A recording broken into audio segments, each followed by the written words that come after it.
నమస్తే. Welcome back to Andhra Prabha. నేను రఘునందన్. మనము ఢిల్లీ ఘటనకు సంబంధించి వరుసగా కొన్ని వీడియోలు చేస్తూ ఉన్నాం. ఈ ఘటన ఎందుకు జరిగిందనే విషయం అప్డేట్స్ ఇవ్వడం కాకుండా జనరల్‌గా దీని వెనక ఎలాంటి విషయాలు ఉన్నాయి అనేవి మనం మాట్లాడుతూ ఉన్నాం. ప్రస్తుతం మనతో పాటు వివి రావు గారు ఉన్నారు, రిటైర్డ్ కల్నల్. వారిని అడిగి తెలుసుకుందాం. మరి భారత్ ఏం చేయాలిప్పుడు? యాక్ట్ ఆఫ్ వార్ కింద తీసుకోవాలా? ఆపరేషన్ సింధూర్ 2ని మనము ప్రొజెక్ట్ చేయాల్సిన సమయం కూడా వచ్చేసిందా?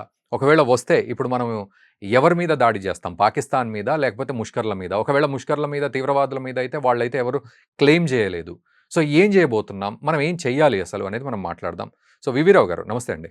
నమస్తే, చెప్పండి.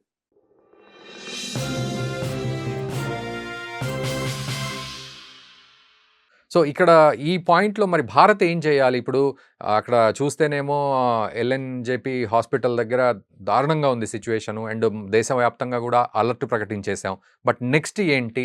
ఎలా ఉంటుంది సిట్యుయేషన్? ఎలా యాక్ట్ అవ్వాలి? ఫస్ట్ థింగ్ ఏంటంటే ఇప్పుడు థరోగా దీన్ని ఇన్వెస్టిగేట్ చేయాలండి. ఇప్పుడు వరకు బ్రేక్ అయిన modules both Gujarat as well as జేఎండ్కే module, లేకపోతే ఢిల్లీ మాడ్యూల్ అనుకున్నాను నేను, పుల్వామా మాడ్యూల్ అనుకున్నాను నేను.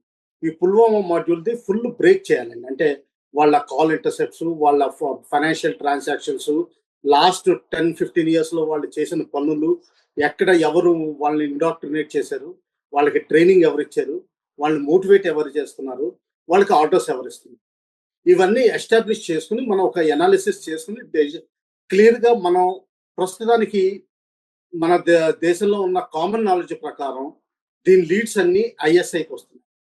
అది ఐఎస్ఐ లీడ్స్ మనం ప్రూవ్ చేయగలగాలి. అది ప్రూవ్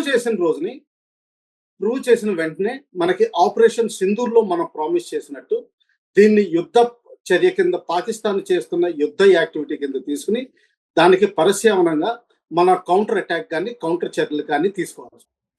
అందులో పాకిస్తాన్ కెపాసిటీ పూర్తిగా డిస్ట్రాయ్ చేయాల్సిన అవసరం ఎంత ఉంది. తర్వాత ఇంకోటి ఏంటంటే ఈ టెర్రరిస్ట్ గ్రూప్స్ కూడా ఇప్పుడు మెయిన్ గా 3 ఉన్నాయండి. LET, JEM and Hizbul Mujahideen. LET వేరే పేరుతో ద రెసిస్టెన్స్ ఫ్రంట్ ఏదో పేరు పెట్టుకున్నా కానీ బేసికలీ దాన్ని ఎల్ఈటి కిందే లెక్క పెడతాం. వీటిని కుక్కుటి వేళ్లతోటి, అంటే వాళ్ళ లీడర్స్ ని ఎలిమినేట్ చేసి ఐఎస్ఐ లింక్స్ డీస్టెబిలైజ్ చేసి పాకిస్తాన్ లో డెమోక్రటిక్ గవర్నమెంట్ వచ్చేంత వరకు మనం చేయాల్సిన అవసరం ఎంత. చాలా పెద్ద పనే కదా సార్ ఇది.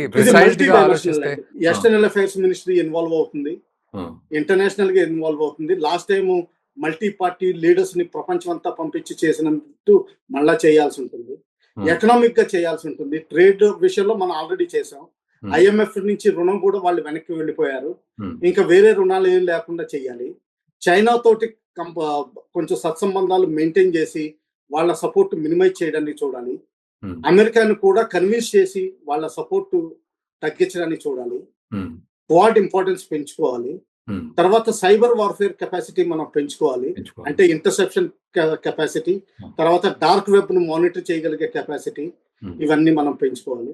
సైమల్టేనియస్ గా ఇంటెలిజెన్స్ గ్యాదరింగ్, తర్వాత వాళ్ళ లొకేషన్స్, మనుషులు ఎవరు ఉన్నారనేది శాటిలైట్ ద్వారా, ఫొటోస్ ద్వారా, ఇంటెలిజెన్స్ గ్యాదరింగ్ ద్వారా చేసుకోవాలి. అలాగే ఆర్మ్డ్ ఫోర్సెస్ అప్రమత్తంగా వేరియస్ ప్లాన్స్, మన కోల్డ్ స్టార్ట్ ఏదైతే ఉందో, అంటే ఎవరికి ఏమి చెప్పకుండా జస్ట్ లాస్ట్ 2 hours లో డిసైడ్ చేసుకుని 8-9 ప్లేసెస్ లో పాకిస్తాన్ లో ఎంటర్ అయిపోయి దాదాపు 10-15 కిలోమీటర్లు పట్టుకున్న రోజుని పాకిస్తాన్ నిర్వీర్యం అయిపోతుంది. అటువంటి multi dimensional warfare already army chief అన్నారు మొన్న స్టేట్మెంట్ లో, ఈ exercise Trishul multi dimensional test exercise అన్నమాట. డ్రోన్స్ వాడటం, ఎయిర్ క్రాఫ్ట్ వాడటం, నేవీ వాడటం, కోస్ట్ గార్డ్ వాడటం, ఆర్మీ అటాక్ చేయడం, ఇవన్నీ సింక్రనైజ్ చేసి మనం చేయాల్సిన అవసరం ఎంత ఉంది. Thank you very much sir V V Rao గారు. వ్యూయర్స్, వారు అన్నట్లుగా మరి అంటే మనం మల్టీ డైమెన్షనల్ వార్ అంటే యుద్ధం చేసే సమయం, అన్ని కోణాల్లో యుద్ధం చేసే సమయం మనకు వచ్చిందా పాకిస్తాన్తో అనే విషయంపై మీరు కూడా కామెంట్ చేయండి. అండ్ దయచేసి ఈ వీడియోని మీ మిత్రులకు కూడా షేర్ చేయండి. అండ్ ప్రీవియస్గా కూడా కొన్ని వీడియోస్ చేశాం ఈ అంశం మీద. వివి రావు గారు విశ్లేషణ అందించారు. మనం దీనికి సంబంధించి ఢిల్లీ ఘటనకు సంబంధించి బ్యాక్గ్రౌండ్లో ఏం జరిగిందనేది మనం వీడియోస్ ఇచ్చాం. ఖచ్చితంగా ఆ వీడియోస్ మీరు దయచేసి మన మిత్రులకు షేర్ చేయండి. Thank you very much.